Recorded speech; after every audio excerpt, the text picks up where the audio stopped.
जितना विश्वास आपको दूसरों पर है उससे ज्यादा आपको अपने ऊपर होना चाहिए। आपको तो इतना भी नहीं होता जितना दूसरों पर होता है। चलिए हम आपको एक कहानी के माध्यम से समझाते हैं। एक समय की बात है, एक आदमी ने दो बिल्डिंग के बीच में एक रस्सी बांधी और वह दोनों बिल्डिंग बहुत ऊंची थी। रस्सी बांधने के बाद उस आदमी ने उस रस्सी के ऊपर कदम रखा और रस्सी पर चलने लगा। नीचे खड़े सारे लोग उस आदमी को देखने लगे और वहां पर काफी सारी भीड़ जमा हो गई। वह आदमी धीरे धीरे करके उस रस्सी पर चल रहा था और सारे लोग उस आदमी को इस तरह देख रहे थे मानो कब वह नीचे गिर जाए। उस आदमी ने आधा रास्ता पार कर लिया, तभी उसका बैलेंस बिगड़ गया। सारे लोगों को यह लगा कि वह नीचे गिरने वाला है, लेकिन वह संभल गया। उस आदमी ने अपना रास्ता कंप्लीट किया और जब वह नीचे उतरा तो सारे लोग तालियां बजा रहे थे, चिल्ला रहे थे और सीटी बजा रहे थे। वह आदमी फिर से उस बिल्डिंग पर चला और इस बार उसने अपने बेटे को अपने कंधे पर बिठाया और फिर से उस दो बिल्डिंग के बीच में बंधी हुई रस्सी पर चलने लगा। उसके बेटे ने उसको कसकर पकड़ लिया और अब तो सारे लोग बड़े ही हैरानी से उसे देख रहे थे। वह आदमी जैसे जैसे उस रस्सी पर कदम रख रहा था, वैसे वैसे लोगों की धड़कनें तेज हो रही थी। लेकिन इस बार भी उस आदमी ने अच्छे से उस रस्सी को पार कर लिया। जब वह नीचे आया तो उसने माइक लेकर पब्लिक की तरफ देखकर कहा, क्या आप लोगों को विश्वास है कि मैं यह फिर से कर सकता हूँ? पब्लिक ने बड़ी जोश में हाँ कहा। उस आदमी ने फिर से पब्लिक की तरफ देखकर कहा, क्या आपको पूरा यकीन है कि मैं ये कर सकता हूँ? और सारी पब्लिक ने फिर से हाँ कहा। उस आदमी ने कहा, तो फिर लाइए मुझे आपका बच्चा दीजिए। तभी सारी पब्लिक शांत हो गई। उस आदमी ने कहा, जिस तरह मैंने अपने बच्चों को कंधे पर बिठाकर यह रस्सी पर की, उसी तरह मैं आपके बच्चे को बिठाकर यह रस्सी पार करूंगा। क्या आपको यकीन है? इस बार पब्लिक में से किसी की आवाज नहीं आई। सारी पब्लिक शांत खड़ी थी। तभी उस आदमी ने कहा, अभी तो आपको मुझ पर पूरा विश्वास था। पारस रस्सी को पार कर सकता हूँ कि मैं इस रस्सी को पार कर सकता हूँ, लेकिन अभी किसी को भी मुझ पर विश्वास नहीं है। दोस्ती, इस कहानी से हमें यह सीख मिलती है कि हमें जितना विश्वास दूसरों पर होता है उतना ही विश्वास हमें खुद पर भी करना चाहिए। हमें उतना ही विश्वास खुद पर रखना चाहिए। आप दुनिया से पीछे इसीलिए है क्योंकि आप दूसरों को देखकर पूरे विश्वास के साथ यह कहते हैं कि वह कर सकता है, लेकिन आप कभी यह नहीं कहते कि मैं क्यों नहीं कर सकता। यही वजह है कि लोग आपसे इतने आगे निकल रहे हैं और आप वहीं खड़े रहकर देख रहे हैं। ऐसे ही आप भी अपने क्लास के टॉपर को आप देखते होंगे और कहते होंगे कि वह टॉप कर सकता है। मैं आपसे पूछना चाहता हूँ कि आप क्यों नहीं टॉप कर सकते? अगर आप आज मन लगाकर पढ़ोगे तो कल को आपको नौकरी ढूंढने के लिए कहीं भटकना नहीं पड़ेगा। लेकिन अगर आज आपने मौजमस्ती में और सोशल मीडिया में अपना वक्त गुजार दिया तो फिर जो आने वाला वक्त है उसमें आपको धक्के खाने पड़ेंगे। खुद पर विश्वास रखो और मेहनत करते जाओ, क्योंकि बगैर मेहनत का कोई फल नहीं है। जिंदगी में वक्त से ज्यादा अपना या पराया कोई नहीं होता। वक्त अपना होता है तो सब अपने होते हैं और वक्त पराया होता है तो अपने भी पराये हो जाते हैं। आदमी की सोच और नसीहत समय और हालात पर बदलती रहती है। चाय में मक्खी गिर जाए तो चाय फेंक देते हैं और अगर घी में मक्खी गिर जाए तो मक्खी को फेंक देते हैं। जिंदगी तब बेहतर होती है जब हम खुश होते हैं, लेकिन यकीन करो जिंदगी तब और बेहतरीन हो जाती है जब हमारी वजह से सब खुश होते हैं। बिंदास मुस्कुराओ, क्या गम है? जिंदगी में टेंशन क्या किसी को कम है? अच्छा या बुरा तो सिर्फ भ्रम है, जिंदगी का नाम ही कभी खुशी कभी गम है। जिंदगी में जो भी हासिल करना चाहते हो वह वक्त पर हासिल करो, क्योंकि जिंदगी मौके कम और अफसोस ज्यादा देती है। जिंदगी का तजुर्बा तो नहीं, पर इतना मालूम है, छोटा आदमी बड़े मौके पर काम आ जाता है और बड़ा आदमी छोटी सी बात पर औकात दिखा जाता है। यह बात भी सही है कि जिस काम को करने में डर लगता है वही काम करो। डर हमेशा के लिए खत्म हो जाएगा। और अगर डरना ही है तो उस खुदा से डरो ना। हम हर इंसान से, हर काम से डरते रहते हैं, लेकिन उससे नहीं डरते। चलिए हम आपको एक कहानी के माध्यम से समझाते हैं। वीडियो में आगे बढ़ने से पहले चैनल को सब्सक्राइब और वीडियो को लाइक कर देना। तो चलिए शुरू करते हैं। तो यह कहानी है एक गुफा की, जो कि एक गांव में थी, जो कि बहुत बड़ी और बहुत पुरानी थी। उस गुफा के अंदर कोई भी इंसान जाने को बहुत डरता था, क्योंकि आज तक जो भी इंसान उसके अंदर गया था वह कभी लौटकर नहीं आया। कोई कहता था कि उस गुफा के अंदर भूत रहते हैं या आत्माओं का साया है। तो कोई कहता था कि उस गुफा के अंदर एक बहुत बड़ा राक्षस है जो इंसानों को खा जाता है। तो कोई कहता था कि उस गुफा के अंदर बहुत सारे जंगली जानवर रहते हैं। हर तरह के लोग अलग अलग बातें करते रहते थे उस गुफा के बारे में। तो एक दिन उस गांव में एक लड़का आता है और उसे भी गुफा के बारे में पता चलता है कि गांव में एक बहुत ही बड़ी और पुरानी गुफा है, जिसमें आज तक जो भी इंसान गया है वह कभी लौटकर नहीं आया। अब लड़का बड़ा जिद्दी था। उसने डिसाइड कर लिया कि वह गुफा में जाएगा और देखेगा कि आखिर उस गुफा में है क्या। सारे गांव वाले उसे मना करने लगे कि बेटा उस गुफा में मत जाओ, हमें डर है कि तुम वापस नहीं आओगे, और वहां जाने से भी लोग डरते हैं और तुम उस गुफा के अंदर जाने की बात कर रहे हो। तो लड़का कहता है कि अगर वह गुफा एक डर है तो मैं उसके अंदर जाऊंगा, क्योंकि डर के आगे जीत है। तो लड़का अपना सामान पैक कर लेता है और गुफा में जाने लगता है। वह लड़का जितना ही अंदर जाता है अंधेरा और बढ़ता जाता है। वो थोड़ा और अंदर जाता है तो उसे पीछे से कोई धक्का मार देता है, जिसकी वजह से वह लड़का नीचे गिर जाता है। लड़का फिर खड़ा होता है तो वो देखता है कि उसके सामने दो इंसान खड़े हुए दिखते हैं। वह इंसानों से कहते हैं कि तुम यहाँ कैसे और कब आए। तो वह दोनों उस लड़के को गुफा के अंदर लेकर जाते हैं। वो लड़का जैसे ही गुफा के अंदर जाता है तो हैरान हो जाता है। वह देखता है कि गुफा में सारी सुविधाएं मौजूद हैं। पैसा है, सोना है, चांदी है, धन है और दौलत है, सब कुछ है। जितनी इंसान का जरूरत का सामान है सब कुछ वहां रखा हुआ था। तो वो लड़का उन दोनों से पूछता है कि तुम अंदर आए थे तो बाहर क्यों नहीं गए गुफा के। तो दोनों कहते हैं कि गुफा के अंदर इतनी सारी सुख सुविधा है कि हमें गुफा के बाहर जाने की जरूरत ही नहीं पड़ी। फिर लड़का उनसे कहता है कि तुमने मुझे धक्का क्यों मारा था। तो दोनों कहते हैं कि जो भी इस गुफा के अंदर आता है तो हम उसे धक्का दे देते हैं, ताकि वह डर के मारे इस गुफा से भाग जाए। लेकिन तुम डरे नहीं, तुम फिर खड़े हुए, इसलिए हम तुम्हें अंदर लाए। तो लड़का सोचने लगा कि सच में दुनिया बहुत डरपोक है। इतना डर डर के जी रहे हैं, इतना डर डर के जी रहे हैं कि यह लोग भूल ही गए हैं कि डर के आगे ही जीत है। जिस जीत को वो हर जगह तलाश कर रहे थे वह कहाँ मिली? डर में मिली।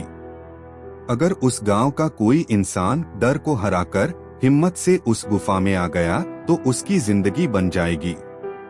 और यह बात भी सही है कि जिस काम को करने में डर लगता है वही काम करो, डर हमेशा के लिए खत्म हो जाएगा। और अगर डरना ही है तो उस खुदा से डरो ना। हम हर इंसान से, हर काम से डरते रहते हैं, लेकिन उससे नहीं डरते। हम अपने बड़ों के सामने कोई गलत काम नहीं करते, क्यों? क्योंकि हम उनसे डरते हैं। वह तो सबका बड़ा है, उससे नहीं डरते।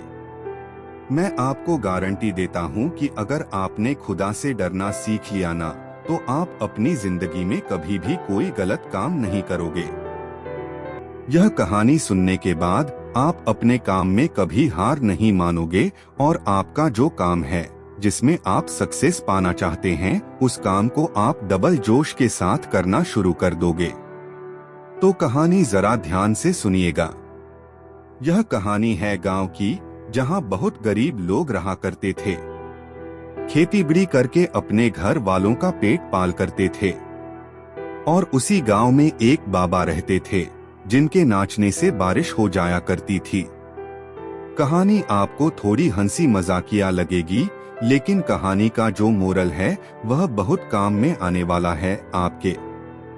बाबा के नाचने से बारिश हो जाया करती थी और बहुत से लोग अपने आंखों से भी यह चीज देख चुके थे। तो जब भी कभी फसल के लिए बारिश की जरूरत होती थी, तो सारे गांव वाले इकट्ठा होकर उन बाबा जी के पास जाते थे और उन्हें नाचने के लिए कहते, तो बाबा जी नाचते और बारिश हो जाती थी। तो एक बार उस गांव में बड़े शहर के कुछ लोग आते हैं, तो उन्हें भी पता चलती है यह बाबाजी वाली बात की बाबा जी नाचते हैं और बारिश हो जाती है।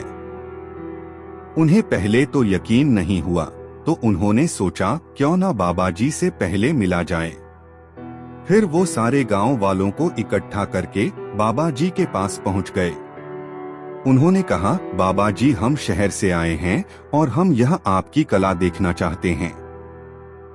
बाबा जी ने कहा, एक काम करो, पहले आप नाचो। क्या पता आपके नाचने से भी बारिश हो जाए। उनमें से पहले एक लड़का नाचता है, वह 15 से 20 मिनट तक नाचता है, लेकिन कोई बारिश नहीं होती। फिर दूसरा लड़का नाचता है, आधा एक घंटा नाचता है, फिर भी कोई बारिश नहीं होती। और एक एक करके वह सारे लोग नाचते हैं, फिर भी कोई बारिश नहीं होती। सब लोग बाबा जी से मिलके कहते हैं कि बाबा जी आप नाचो, क्या पता शायद बारिश हो जाए। और उन सब लोगों को यह विश्वास हो गया था, यह नाचेंगे और कोई बारिश नहीं होने वाली। उतने में ही बाबा जी नाचना शुरू कर देते हैं और कोई बारिश नहीं होती।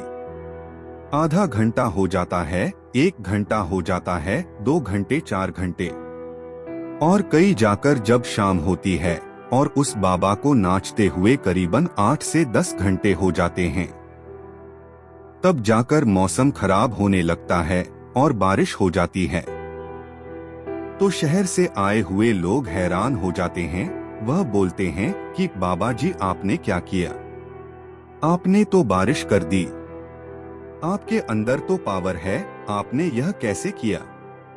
तो बाबा जी बोलते हैं, सुनो, जब मैं नाचता हूँ उससे पहले मैं यह मान लेता हूँ कि बारिश होने वाली है, पर मुझे पूरा यकीन हो जाता है कि बारिश होगी, और जब तक बारिश नहीं होती मैं नाचना बंद नहीं करता। अगर बारिश 4 दिन नहीं होती, मैं 4 दिन नाचता रहता हूँ। इस कहानी से हमें क्या सीख मिलती है? इस कहानी से हमें बहुत बड़ी सीख मिलती है दोस्तों।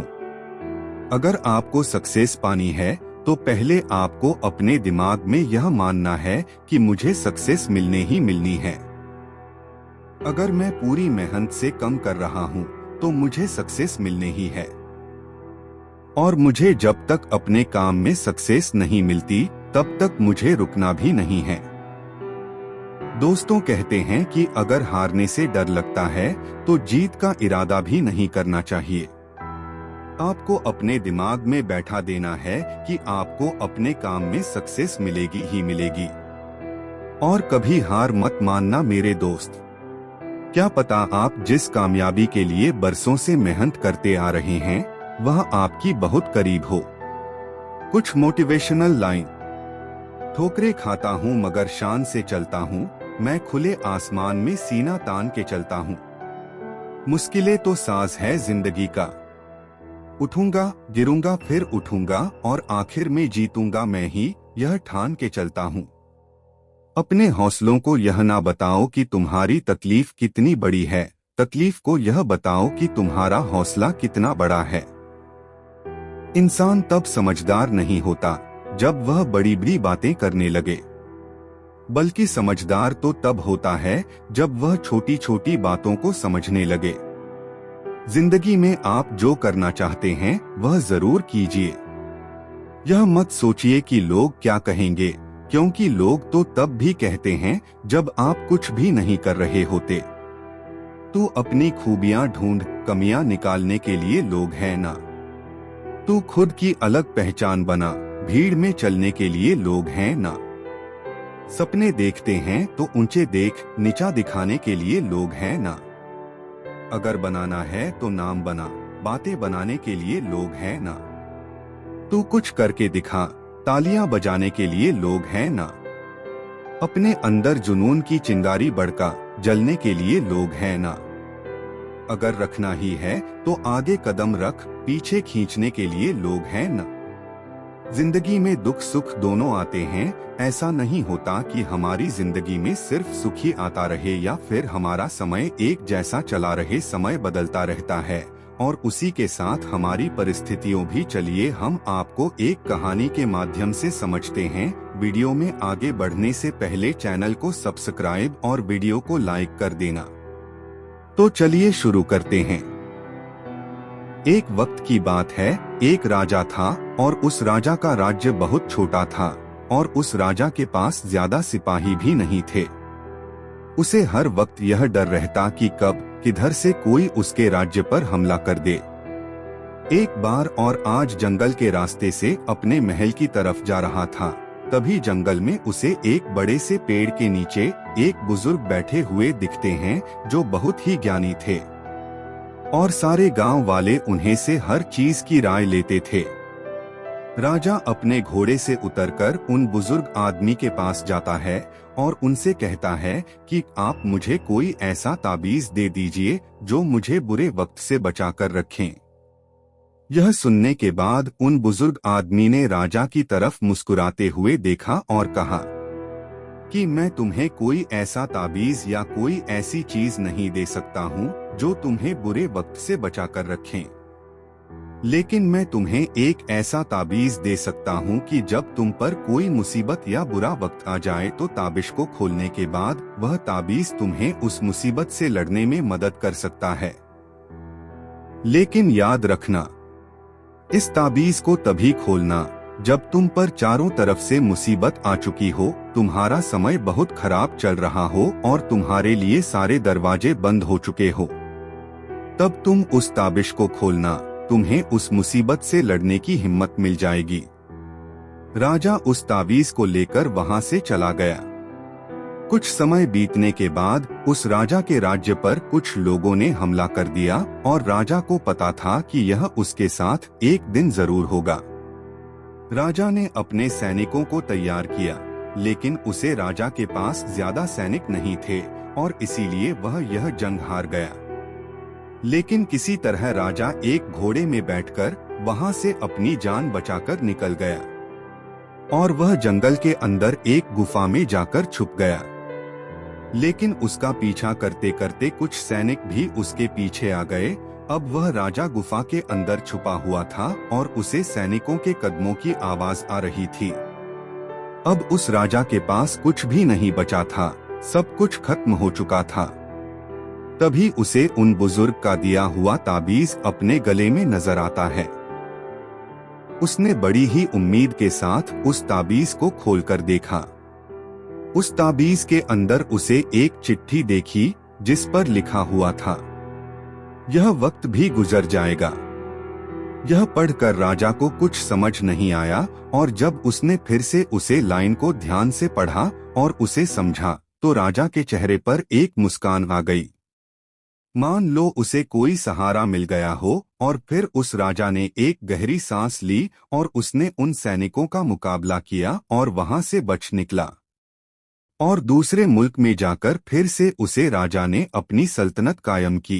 दोस्तों, कहने को तो यह बहुत ही छोटी लाइन है कि यह वक्त भी गुजर जाएगा, लेकिन इसके अंदर बहुत ही डीप मीनिंग छुपा हुआ है। और जब भी आप कोई मुसीबत में फंस चुके हो, बहुत सारी परेशानी आप पर आ चुकी है, चाहे आप पर बहुत सारा कर्जा हो चुका हो, आपके पास काम नहीं है और आप मेहनत कर रहे हो, लेकिन आपको उसका फल नहीं मिल रहा है और आपको कोई रास्ता नजर नहीं आ रहा है, तब यह लाइन खुद को बोलकर देखना, आपको एक सुकून मिलेगा और आपको यह फील होगा कि जाने दो, आज जो भी मेरी कंडीशन है, कितना भी मेरा वक्त बुरा चल रहा है, लेकिन कल परसों और एक न एक दिन यह वक्त भी गुजर जाएगा और तभी आपको उस मुसीबत से निपटने की हिम्मत मिल जाएगी। और वह कहते हैं ना कि जब आपका अच्छा समय चल रहा हो तो उस टाइम पर शुक्र करो और जब आपका बुरा वक्त चल रहा हो तो उस टाइम पर सब्र करो, क्योंकि समय अच्छा चल रहा हो या बुरा, वह ज्यादा दिन तक नहीं रहता और जिंदगी उसे ही कहते हैं जिसमें दुख भी हो और सुख भी। तभी लगता है कि हम जिंदगी जी रहे हैं। जिंदगी में जितने भी फैसले लो सोच समझ कर लो, क्योंकि आपका एक फैसला आपकी जिंदगी बदल देता है। चलिए हम आपको एक कहानी सुनाते हैं। एक बार एक प्रोफेसर अपनी क्लास में स्टूडेंट्स को एक कहानी सुना रहे थे। तो वो कहानी इस तरह की थी कि एक समुद्र में बड़ा जहाज जा रहा था और बहुत सारी यात्री उस पर सवार भी थे। अचानक से एक एक्सीडेंट होता, एक दुर्घटना होती है और जहाज खराब हो जाता है। जहाज का कैप्टन ये अनाउंस करता है कि सारे यात्रियों को फटाफट से ये जहाज खाली करना होगा, क्योंकि यह डूबने वाला है। फिर लाइफ बोट जो है उस पर सवार होने के लिए लोगों की भीड़ लग जाती है। हर एक चाहता है कि मुझे पहले सवार होने का मौका मिल जाए। लगभग सारे यात्री सेफली किनारे तक पहुंच भी जाते हैं। रेस्क्यू टीम्स भी आती है, लेकिन एक आखिरी वक्त आता है जब जहाज बस डूबने वाला होता है। सिर्फ एक ही लाइफ बोट बची होती है, लेकिन जहाज पर 2 लोग थे। एक शादीशुदा जोड़ा था जो जहाज पर ही रह गया था। उन दोनों में से जो पति होता है वह अपनी बीवी को जोर से धक्का देता है जहाज की तरफ और खुद कूदकर लाइफ बोट पर बैठ जाता है और किनारे की तरफ जब जा रहा होता है, जब जहाज डूब रहा होता है, जिस पर वह पत्नी खड़ी होती है, वह चिल्लाती और कहती है अपने पति से कुछ। तो प्रोफेसर ने अपनी कहानी बीच में रोक करके बच्चों से पूछा कि क्या लगता है क्या कहा होगा। मोस्टली ने जवाब दिया कि सर उसकी पत्नी ने कहा होगा आई हेट यू, मैं तुमसे नफरत करती हूँ, मैंने इतना प्यार किया लेकिन तुमने धोखा दिया, ये सब कहा होगा सर। हो सकता है कहा हो कि तुम बड़े सेल्फिश हो, मतलबी निकले हुए हो। एक बच्चा चुपचाप होकर बैठा था, तो उसको प्रोफेसर ने पूछा कि आप बताओ क्या कहा होगा उस पत्नी ने अपने पति को। उस बच्चे ने कहा कि हो सकता है पत्नी ने अपने पति से कहा हो कि हमारी बच्चों का ख्याल रखना। प्रोफेसर चौंक गए और कहा सही जवाब है, लेकिन तुम्हें कैसे पता, तुमने कहानी सुन रखी थी क्या। लड़के ने कहा नहीं सर, मैंने कहानी नहीं सुनी रखी थी। मेरी बीमार माँ भी जब अपने जीवन के आखिरी सांस ले रही थी तो मेरे पिता से यही कहा था कि हमारे बच्चे का ख्याल रखना। प्रोफेसर दुखी हुए। फिर उन्होंने कहा कि आपकी बात सही है, उस पत्नी ने अपने पति से यही कहा था कि हमारे बच्चों का ख्याल रखना। उन्होंने कहानी आगे बढ़ाई। उन्होंने कहा कि उस जहाज पर जो महिला बची थी वह जहाज बस डूब गया और महिला की मौत हो गई। उस पत्नी का जो पति था वो किनारे पर आ गया। घर पहुंचा, उनकी बेटी थी। उस छोटी बच्ची का लालन पालन किया, उसे पढ़ाया लिखाया और उसका शादी करवाया। और वक्त का सर्किल है। फिर उस आदमी की भी जान चली गई, उसकी भी मौत हो गई। जो बेटी थी वह एक दिन अपने घर पर मायके में आई हुई थी और घर की साफ सफाई कर रही थी और सामान सारा देख रही थी।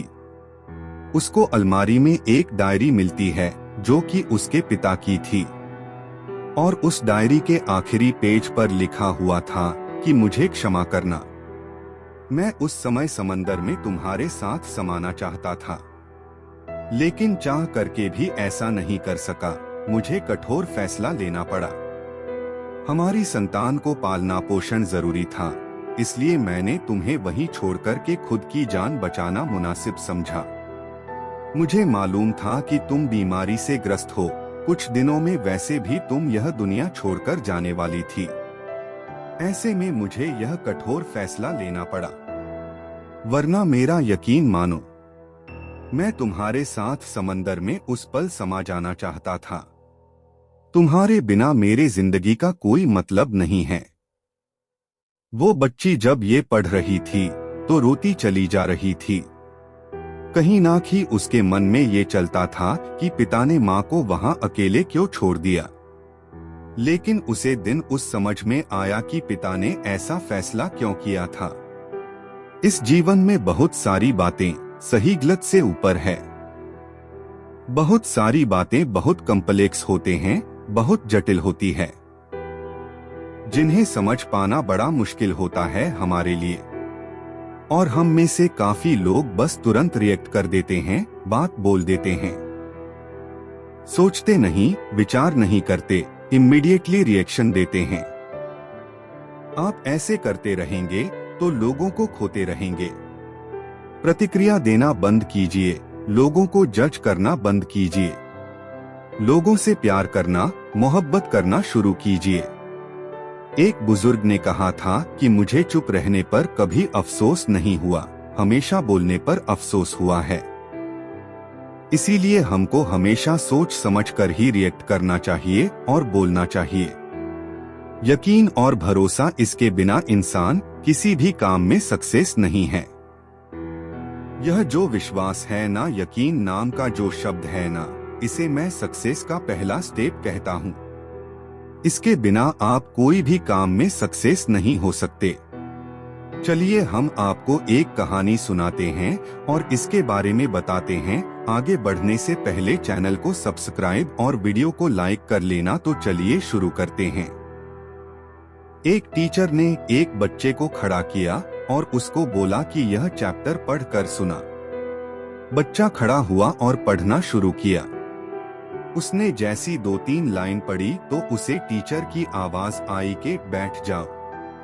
उसने इधर उधर देखा और फिर से पढ़ना शुरू किया।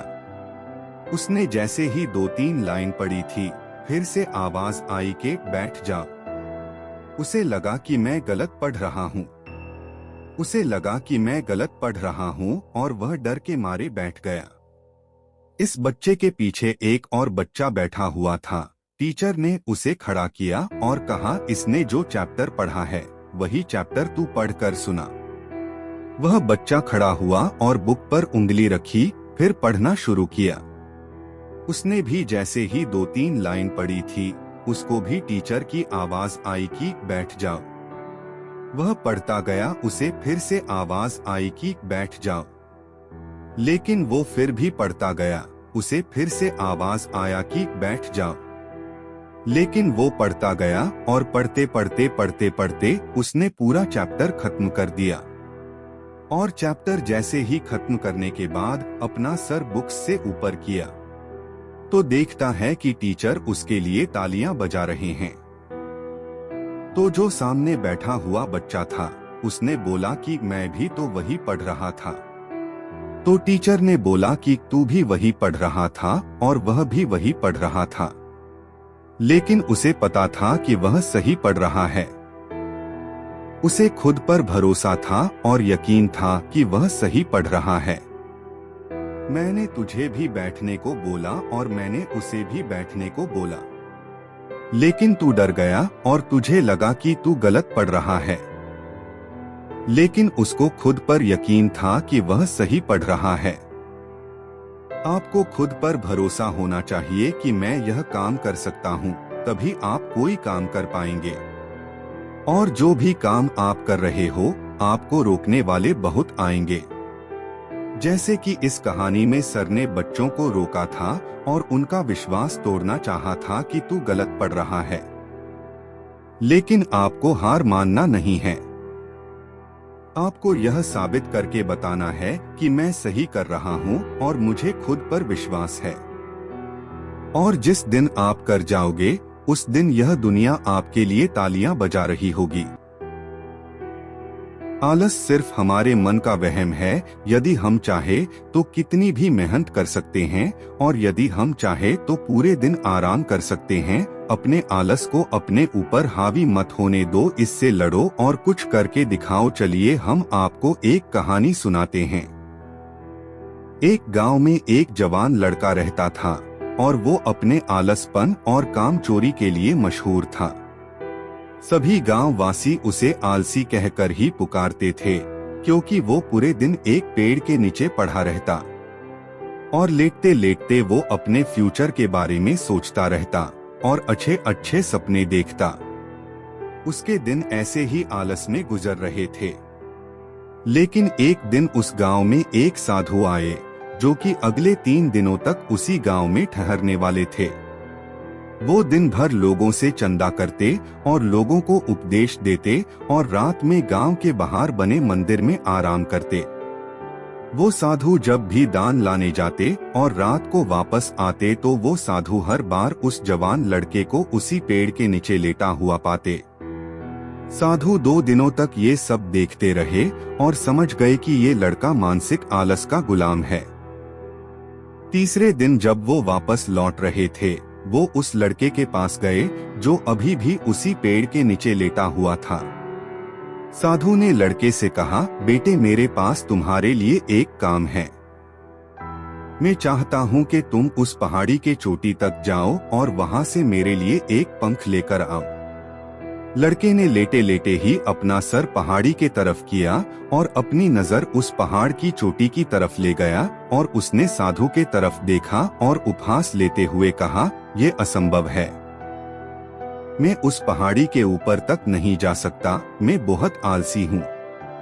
साधु ने मुस्कुराते हुए कहा, अरे मुझे जिस पंख की तलाश है वो इस पहाड़ी के शिखर पर भी नहीं मिलेगा, वो तो इस पहाड़ी के दूसरे तरफ एक गुम्फा के अंदर मिलेगा, जिसके लिए इस पहाड़ी के शिखर तक चढ़कर फिर नीचे उतरना होगा।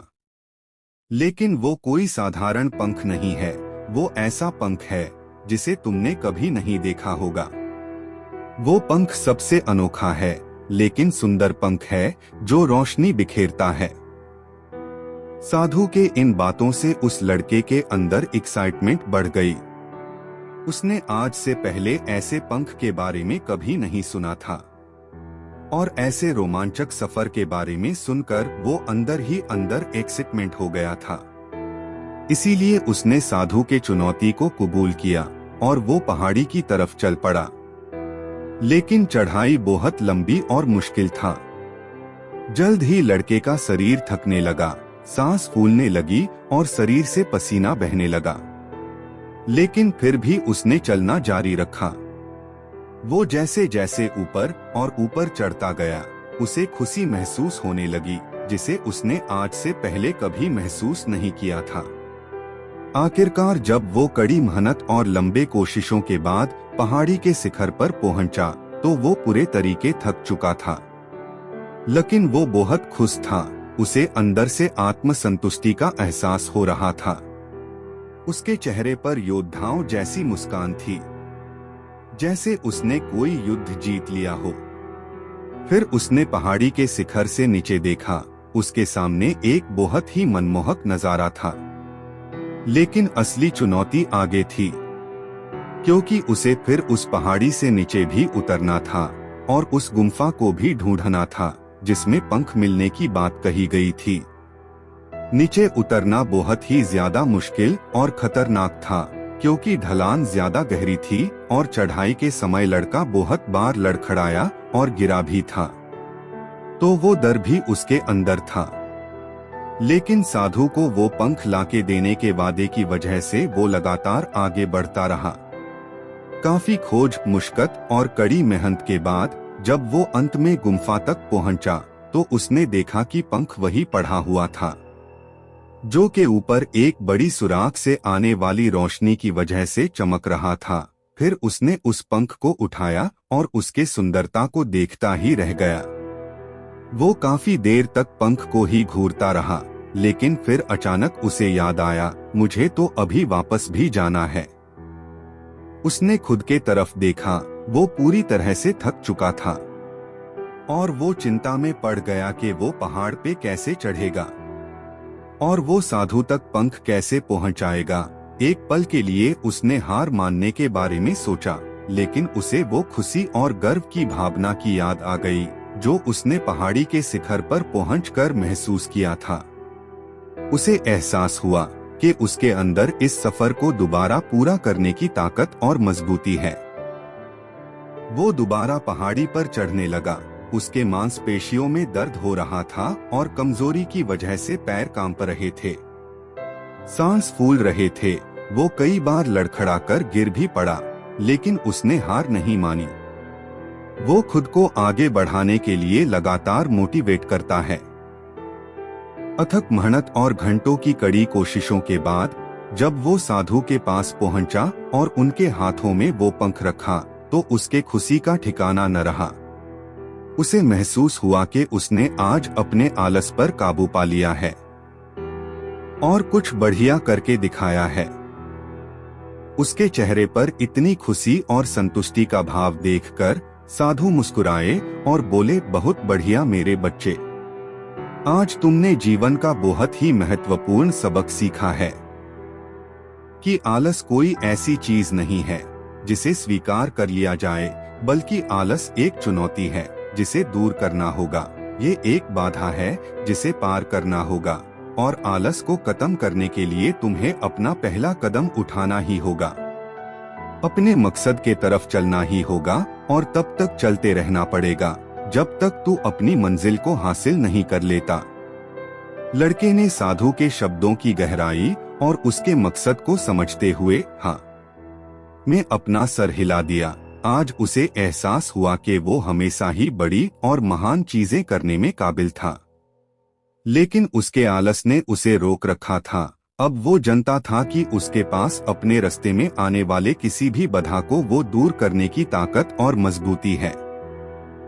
इसके बाद साधु ने उस लड़के को आशीर्वाद दिया और उस गांव से चले गए। इस कहानी से सीखने वाली बात यह है कि मकसद इम्पॉसिबल लगने के बावजूद भी अगर हम उसे पूरा करने के लिए खुद को आगे बढ़ाते हैं, तब हम अपने अंदर ऐसी ताकत और मजबूती की खोज करते हैं जिसके बारे में हम कभी नहीं जानते थे। आलसपन पे काबू पाने के लिए हमें खुद को चुनौती देनी चाहिए और बड़ा सपना देखना चाहिए। फिर चाहे उस सपना को पूरा करना कितना ही मुश्किल क्यों न हो, हमें लगातार मानसिक और शारीरिक आगे बढ़ते रहना चाहिए। बाधाओं और असफलता के बावजूद मजबूत रहना चाहिए। हमें अपने लिए एक नियम बनाकर उस पर टिके रहकर अपने डेली लाइफ को भी विकसित करना चाहिए। हमें कुछ ऐसी आदतें बनानी चाहिए जो मन न लगने पर भी फोकस और एक्टिव रहने में मदद करेंगे। आलस पर काबू करने का मतलब विकास का मानसिकता विकास करना है। इसका मतलब चुनौतियों और असफलताओं को विकास और सीखने की अपॉर्चुनिटी के रूप में देखना, न कि हार मानने के रूप में। यदि तुम सदैव दूसरों की ही बात मानते रहोगे तो अपनी कब सुनोगे। दूसरों का तो काम ही है कहना जो आपको सही लगता है वह करो, ना कि जो दूसरे कहते हैं वह। चलिए हम आपको एक और कहानी सुनाते हैं। वीडियो में आगे बढ़ने से पहले चैनल को सब्सक्राइब और वीडियो को लाइक कर देना है। तो चलिए शुरू करते हैं। एक मकड़ी ने आराम से रहने के लिए एक शानदार जाला बनाने का विचार किया और सोचा कि इस जाले में खूब कीड़े मक्खियां फंसेंगे और मैं उन्हें आहार बनाकर मजे से रहूंगी। उसने कमरे के एक कोने में जाला बुनाना शुरू किया। तभी अचानक उसकी नजर बिल्ली पर पड़ी जो उसे देखकर हंस रही थी। मकड़ी को गुस्सा आ गया, लेकिन बिल्ली बोली, हंसू नहीं तो क्या करूं, यहाँ मक्खियां नहीं हैं। यहाँ कौन आएगा तेरे जाले में। बात मकड़ी के गले उतर गई। उसने अच्छी सलाह के लिए बिल्ली को धन्यवाद दिया और जाला अधूरा छोड़कर दूसरी जगह तलाश करने लगी। उसने खिड़की में जाला बुनना शुरू किया। तभी एक चिड़िया आई और मकड़ी का मजाक उड़ाते हुए बोली, अरे मकड़ी, तू भी कितनी बेवकूफ है। अरे यहाँ तो खिड़की से तेज हवा आती है, तू तो अपने जाले के साथ ही उड़ जाएगी। मकड़ी को चिड़िया की बात ठीक लगी और वह वहां से भी जाला अधूरा बना छोड़कर सोचने लगी, अब कहाँ जाला बनाया जाए। तभी उसे एक अलमारी का खुला दरवाजा दिखा और उसने उसी में अपना जाला बुनाना शुरू किया। कुछ जाला बुना ही था, तभी उसे एक काकरोच नजर आया जो जाले को अचरज भरी नजरों से देख रहा था। बोला, अरे यहाँ कहाँ जाला बुनने चली आई? यह तो बेकार की अलमारी है, अभी यह यहाँ पड़ी है, कुछ दिनों बाद इसे बेच दिया जाएगा, तुम्हारी सारी मेहनत बेकार चली जाएगी। यह सुनकर मकड़ी ने वहां से हट जाना ही बेहतर समझा। बार बार प्रयास करने से वह काफी थक चुकी थी और उसके अंदर जाला बुनने की ताकत ही नहीं बची थी। उसे पछतावा हो रहा था कि अगर पहले ही जाला बुन लेती तो अच्छा रहता। उसने पास से गुजर रही चींटी से मदद करने का आग्रह किया। चींटी बोली, मैं बहुत देर से तुम्हें देख रही थी, तुम बार बार अपना काम शुरू करती और दूसरों के कहने पर उसे अधूरा छोड़ देती, और जो लोग ऐसा करते हैं उनकी यही हालत होती है। और ऐसा कहते हुए वह अपने रास्ते चली गई और मकड़ी पछताती हुई निढाल पड़ी रही। दूसरों का बात अगर सुनते रहोगे तो खुद का कब सुनोगे? कर्म का फल अवश्य मिलता है, चाहे वह इस जन्म में मिले या अगले जन्म में। ईश्वर कभी न्याय करना नहीं भूलते। चलिए हम आपको एक कहानी के माध्यम से समझाते हैं।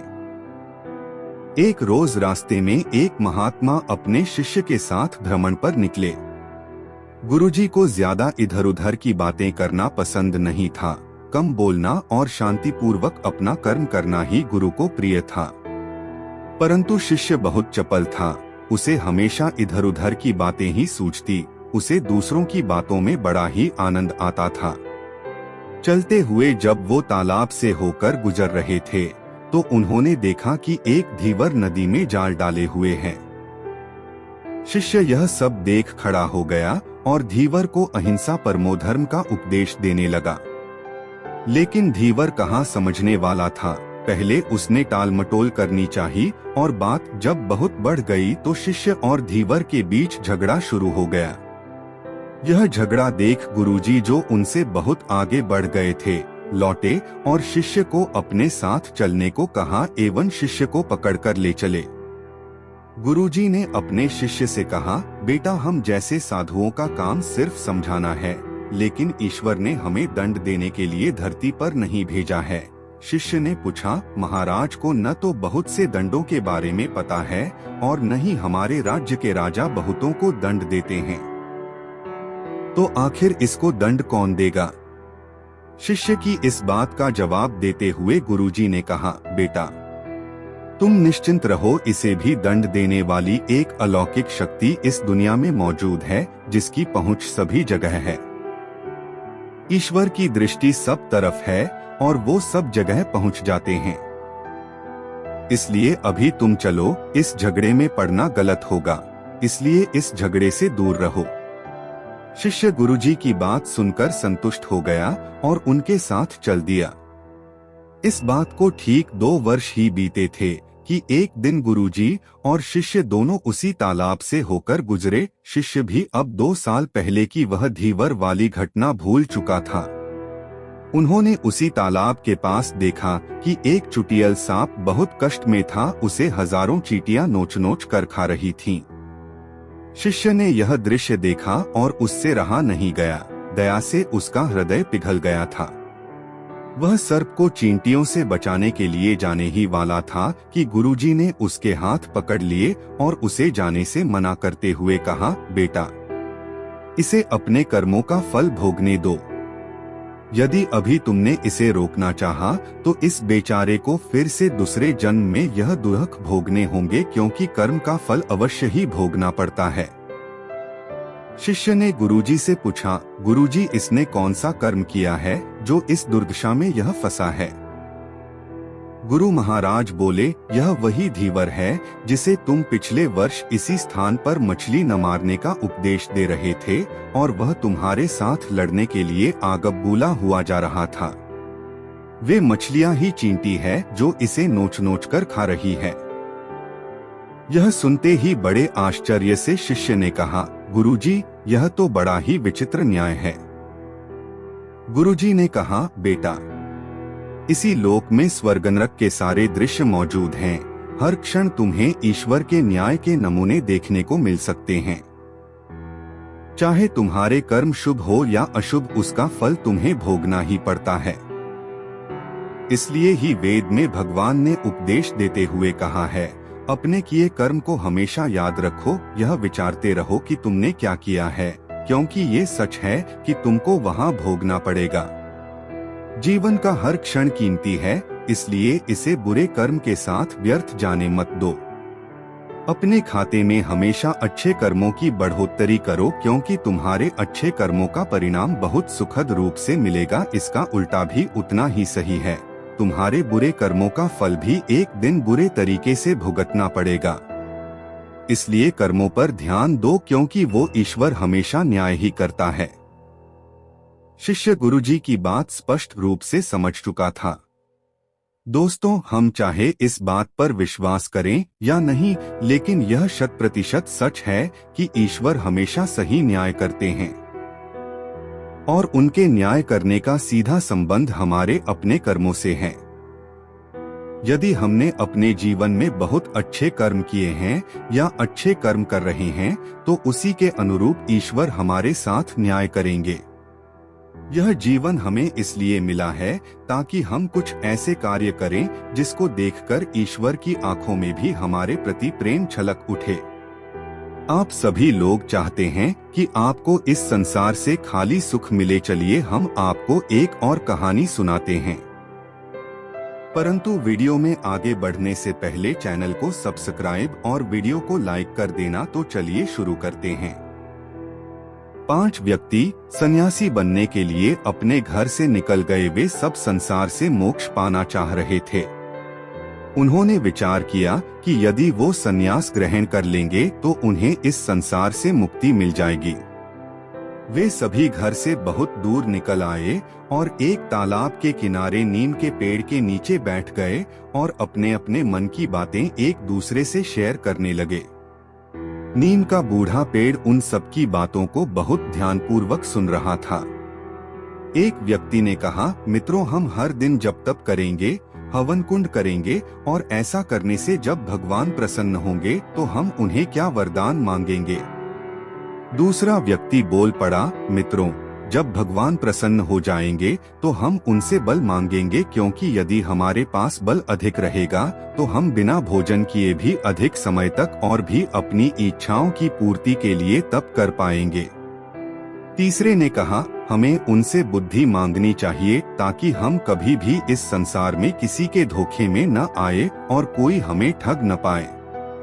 चौथा बोल पड़ा, नहीं नहीं, हम तो आत्म शांति ही मांगेंगे ताकि हम शांतिपूर्वक उस ईश्वर का ध्यान कर पाएंगे जिससे वो हमें इस संसार से मुक्ति दे दें।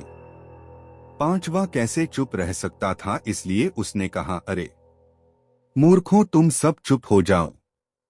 हमें तो भगवान से सीधा स्वर्ग का अधिकार मांग लेना है ताकि हमें इस संसार से मुक्ति तो मिले ही, साथ ही हम स्वर्ग पर भी अपना आधिपत्य जमा सकें तथा स्वर्ग में ही हमें सब चीजें एक साथ ही मिल जाएंगी। वह नीम का पेड़ जोर जोर से ठहाका लगाकर हंसने लगा और बोल पड़ा, कितने मूर्ख हो तुम सब, मेरी बात ध्यान से सुनो। तुमसे न तो तप होगा और न तुमको कोई वरदान मिलेगा। यदि तुम्हारे भीतर इतना ही मनोबल होता तो तुम सब इस संसार से भागते नहीं फिर रहे होते।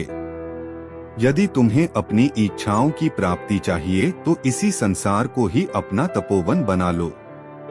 सबके साथ प्रेम से व्यवहार करो, प्रेम बांटो, प्रेम मिलेगा। दुखियों के दुखों को दूर करने का प्रयास करो। दूसरों की सेवा में और प्राणी मात्र की आराधना में लगे रहो। जीवन को खुलकर जियो और दूसरों को भी जीने के लिए प्रेरित करो। कई लोग आज अपने जीवन की परेशानियों से तंग आकर आत्महत्या कर ले रहे हैं, तुम सब उनका हौसला बनो। सन्यासी बनकर भी स्वार्थपूर्ण जीवन जीना इस संसार का सबसे बड़ा पाप है, इसलिए अपने जीवन को इसी संसार के लोगों के लिए, अपने परिवार के लिए समर्पित कर दो। फिर देखना जब तुम सब ऐसा करोगे तो वो ऊपर वाला भी तुम्हारी सबकी सारी इच्छाएं पूरी करेंगे और सबसे ज्यादा प्रसन्न होंगे। पांचों आदमी बूढ़े नीम की बात समझ गए और उन्होंने ठान लिया कि सन्यासी होने से अच्छा है कि समाज में रहकर ही लोगों की सेवा करना भगवान को खुश करने का सबसे बड़ा रहस्य है।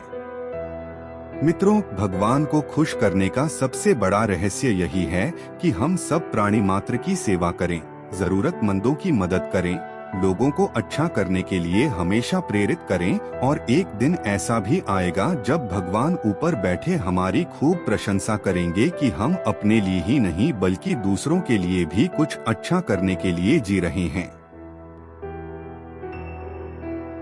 दोस्तों, अंधेरा सिर्फ मन का होता है, वरना दिल की दृष्टि से देखो तो हर जगह उजाला ही है। चलिए मैं आपको एक कहानी सुनाता हूँ, बड़े ध्यान से सुनना। गांव के लोग उसे अंधेरा बुलाते थे। उसका असली नाम तो था रामकिशोर, लेकिन उस नाम से उसे कोई नहीं पुकारता था। बचपन से ही उसकी आंखें कमजोर हो गई थीं और धीरे धीरे पूरी तरह से अंधकार ने उसे घेर लिया था। लेकिन अंधेरा उसे तोड़ नहीं पाया था, बल्कि उसके अंदर एक अलग ही तरह की दृढ़ता पैदा कर दी थी। गांव के लोग उसे दया की नजरों से देखते थे, लेकिन वह उनकी दया से कतराता था।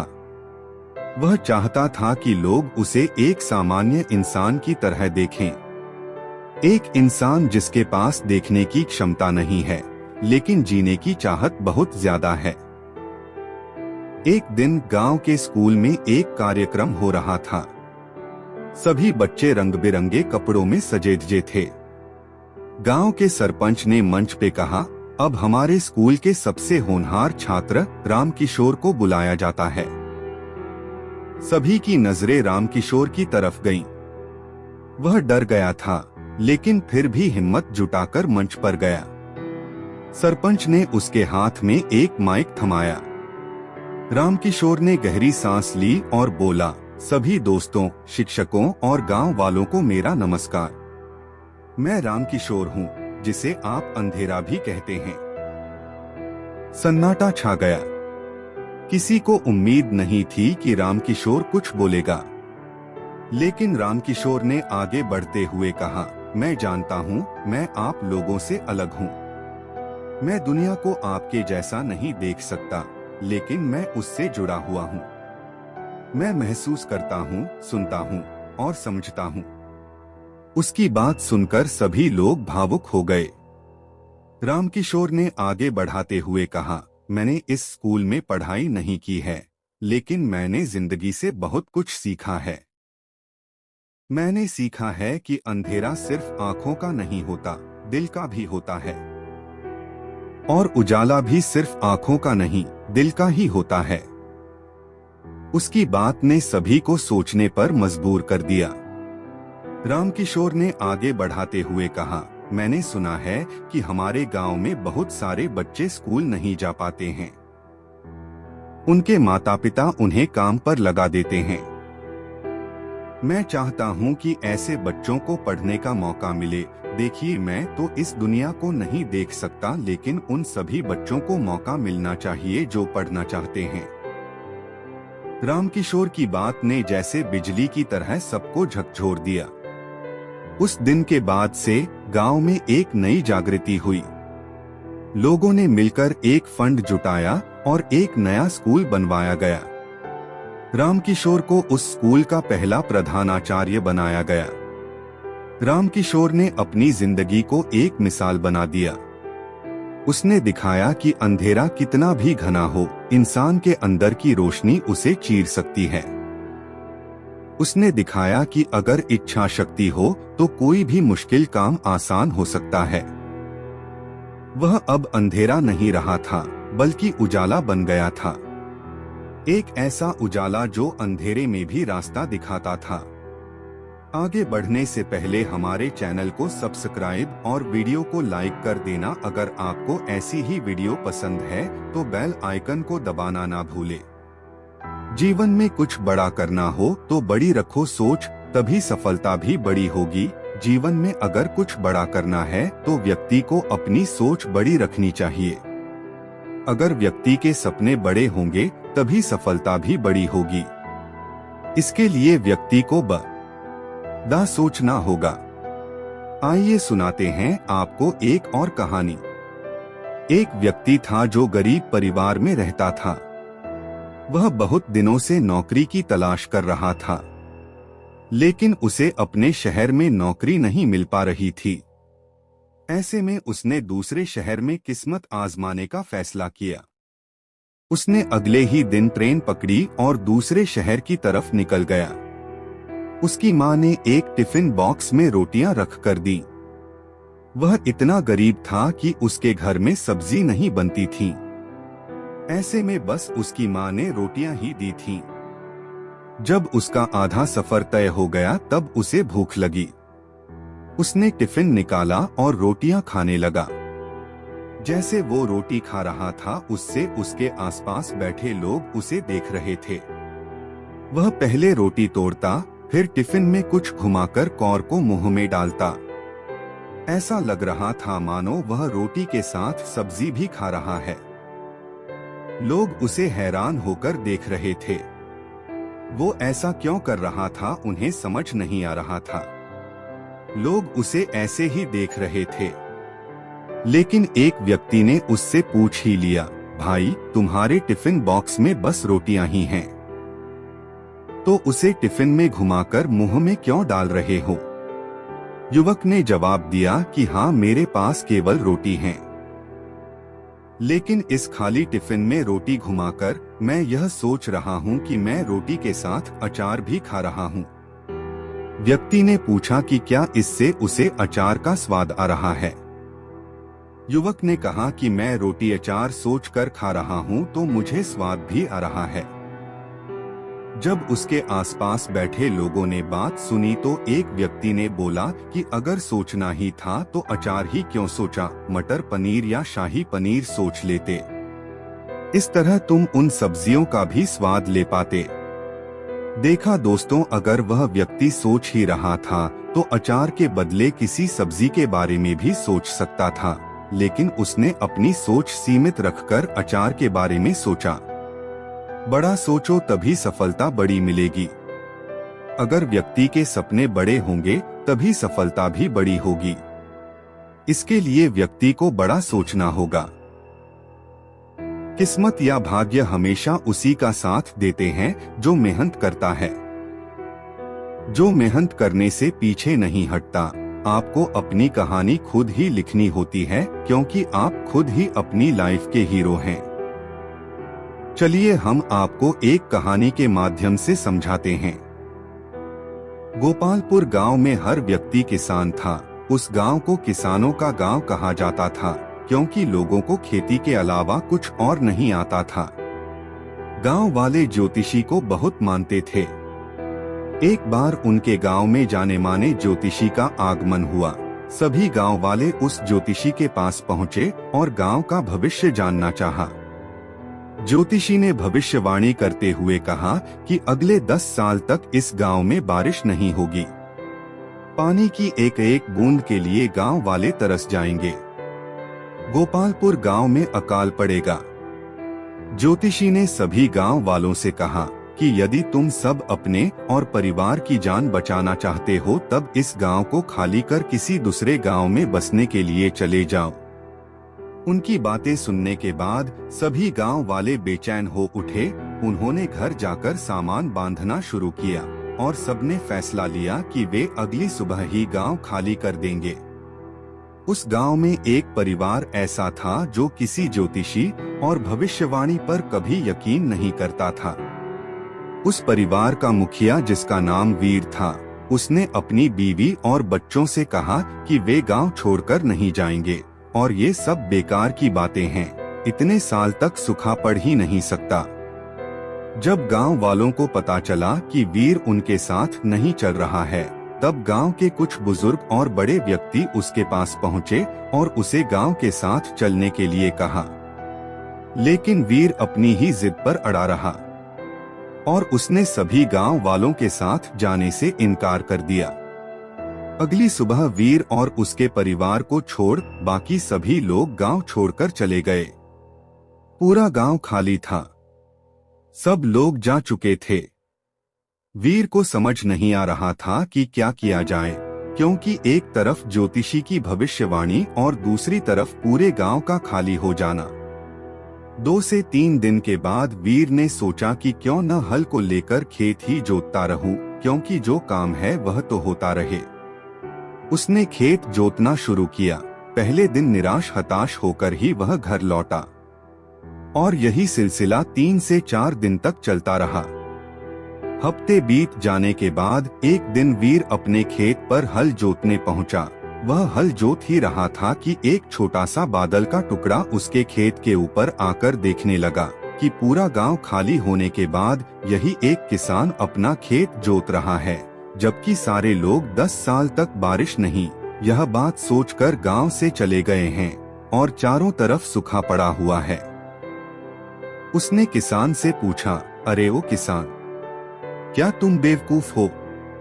सारे गांव वाले चले गए लेकिन तुम अकेले ही खेत जोत रहे हो। यह सुनकर किसान ने बादल से कहा, क्या आपको पता है कि मैं खेत क्यों जोत रहा हूँ? इसके पीछे एक बड़ी वजह है, उसी वजह के कारण मैं काम कर रहा हूँ। वजह यह है कि मैं खेत इसलिए जोत रहा हूँ कि मैं खेत जोतना न भूल जाऊं, हल चलाना न भूल जाऊं। आपका तो पता नहीं कि आप कब बरसोगे, लेकिन अगर मैं हल चलाना भूल गया तो मैं अपनी जिंदगी में करूंगा भी क्या? बादल ने सोचा कि ज्योतिषी ने तो भविष्यवाणी कर दी है कि 10 साल तक हम बरसेंगे नहीं। अगर हम बरसेंगे नहीं तो कहीं हम भी बरसना न भूल जाएं। वहां और भी बादल इकट्ठा हुए और जमकर बारिश होने लगी। ये छोटी सी कहानी हमें अपनी लाइफ में एक बड़ी सीख देती है कि किस्मत या भाग्य हमेशा उसी का साथ देते हैं जो मेहनत करता है, जो मेहनत करने से पीछे नहीं हटता। आपको अपनी कहानी खुद ही लिखनी होती है, क्योंकि आप खुद ही अपनी लाइफ के हीरो हैं। दोस्तों, जीवन में कभी नेगेटिव नहीं सोचना चाहिए। कभी तो चलो सो सकते हो, लेकिन सदैव नेगेटिव बनकर रहना अच्छी बात नहीं होती, क्योंकि जैसा आप सोचते हो वैसे ही बन जाते हो। चलिए हम आपको एक और कहानी सुनाते हैं। एक बार की बात है, एक गांव में किसान रहता था। उस किसान को जानवर पालने का बहुत शौक था। उसके पास पहले से ही बहुत सारी भैंसें थी, जिनका दूध बेचकर वह अपना घर चलाया करता था।